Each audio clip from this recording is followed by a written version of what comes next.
Can we have a real conversation? I think I've developed a reputation that is not true. And I think that reputation that I've developed is that I hate ads. So I want to address this head on. I don't hate ads. In fact, a lot of people, because I don't talk about it much, don't know that I have all the 2 Comma Club awards hidden in a box in my office. When the company grew to Inc. 5000, fastest growing company in America, we were running ads as a company. So it is not that I hate ads. What I hate for fitness, nutrition, and health coaches in this industry are the gurus of Fit Pros who sell and convince you that ads are going to be the fastest and only way to 50 to 100K a month. But they're not telling you the entire story. And why I hate that is because a couple things end up going wildly wrong. And I've seen this happen over and over and over again. And I don't want this to happen to you, but also it's also what happened to me that stalled me out at 40 to 60K a month. Most of you know my story if you've heard me talk before. I spent 165K with all the big names when I was doing 40 to 60K a month, thinking that ads were finally going to be the thing that blew up my business. And I made $1,500 back on that 165K, not counting the ad spend. And so why does this go wrong for most people? Number one, they start treating ads like it's going to be the savior. And so what do is it becomes a distraction and they stop continuing to focus on the thing that works, the thing that already got your business to 15K, 25K, or 50K a month. If you are a follower of Alex Hormozi at all, he talks about the fact that you can get your business to 100K to 300K a month by focusing on doing what's already working and doing it better and just doing more of what's already working. You can do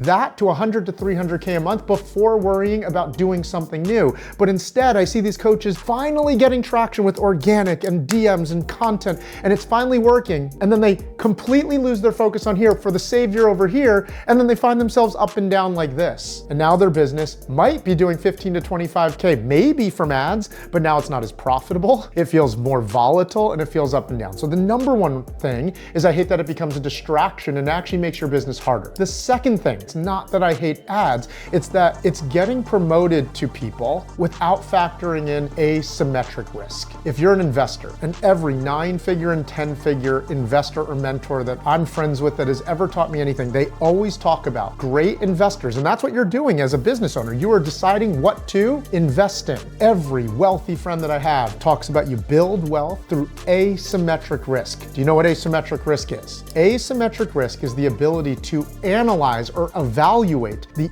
upside equally to the downside. What most people are doing when they hear a guru talking to them in their Instagram stories is they're getting sold on only the upside. Do ads and you can go to 100K a month, but you're not factoring the downside. What are some of the downsides of ads as well? We already talked about one of them. It becomes a wild distraction, and a distraction costs you the momentum you already have. What else are some of the downsides? Ads is a skill set, not just a plug and play strategy. So the downside is it's going to take longer, more times than not, than you think it is. But the other downside compared to organic, when you do ads, is you're risking and you're betting money now. And so the downside is, am I willing to lose this 10K, 25K, 50K while I'm gathering data, while I'm mastering the skill, while I'm mastering the craft? So again, I'm not saying not to do ads. I'm saying make sure when you're analyzing or evaluating whether it's the time to do ads, that you're looking at both the upside just as much as you're looking at the downside. And I think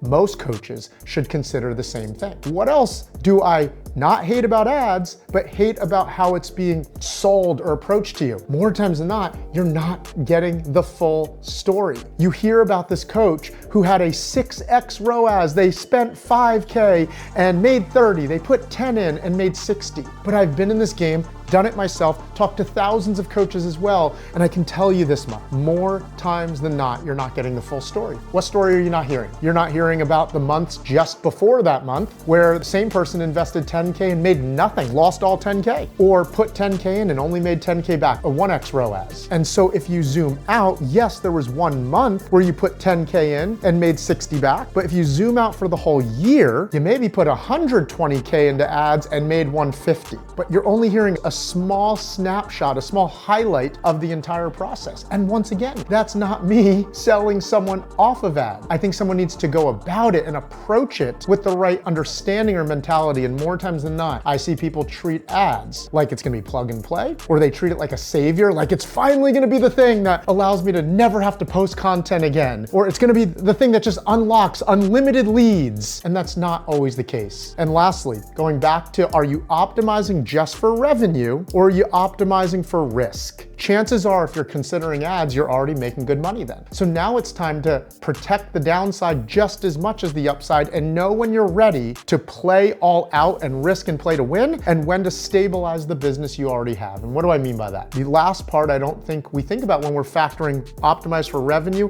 or optimize for risk. When you think about organic and a tested, proven model, if I took the same 100 coaches with the same assets, attributes, following, size, experience, and everything like that, there is no doubt a higher likelihood of success. That 100 coaches gets to 5K to 25K, 25 to 50K a month. That same 100 coaches going about it through purely ads, I have no doubt has a lower likelihood of success of those same people. There's gonna be a much higher pool of those people that lose their shorts, lose money, and come back and say, man, I just burnt 30K, 50K, 100K. These are the things that I just think people should be talking about. And so if you're hearing this and you relate, how might you consider, because this is something else I think I've developed a bad reputation, I must hate ads. We have many students in our community that do 50K to 250K a month, and ads is a part of their strategy. But notice I said part of their strategy. They didn't just sacrifice organic or DM process or good nurture for ads only. But here's the interesting part, I think. 90% of our coaches who have broken 100K a month or more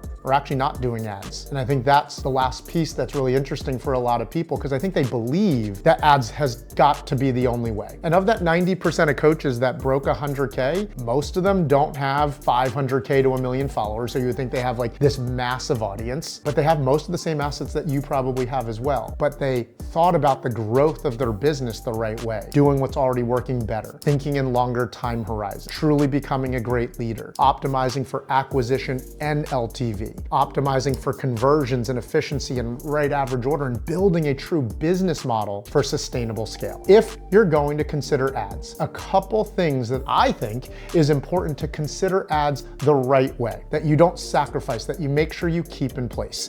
Number one, build ads and make sure you have your organic content, like organic marketing machine in place. We've heard Hormozi say this, that like if you're gonna do ads in today's marketplace, you gotta be doing organic too. In fact, I think I heard some version of this said, if you're doing ads only at the beginning stages without good organic, good luck. You might lose money 1x, 2x, but like if you do paid with organic, that's where you have the real opportunity to 3x, 5x, 10x your ad spend. Make sure you have a proven and working setter, nurture, conversion process in place. I don't think enough people talk about this. We think it's gonna be easier to go get a cold lead to get them to buy. But the truth is, if you can't get a warm lead who follows your content, has chosen to like follow you and see your stuff, if you can't convert them to buy with your current sales process, what the heck makes you think you're gonna get a random cold lead who is sitting on the toilet when they saw your ad and they just randomly clicked on the thing and all of a sudden is gonna buy from you? You gotta have that in place. The third thing, you wanna make sure you know that you have market message match in place, right? Your marketing message is landing with leads in a way that's attracting quality leads. If you have that down with organic and you've done that consistently at a high level, yes, ads might be a good play for you to optimize and multiply the growth of your business. But lastly, if you're gonna consider ads, make sure you're going about it with the right mindset. The mindset of it is a long-term game, not an overnight flash in the pan success. The mindset that it is a skill set to learn, not a strategy. I felt like I needed to clean this up and address this with the marketplace, with the industry, that Mike Chu hates ads. And that is absolutely not the case. I don't hate ads. I hate how most gurus present ads to fitness coaches. Hopefully this got you to think a different way. I'd be curious to hear your thoughts.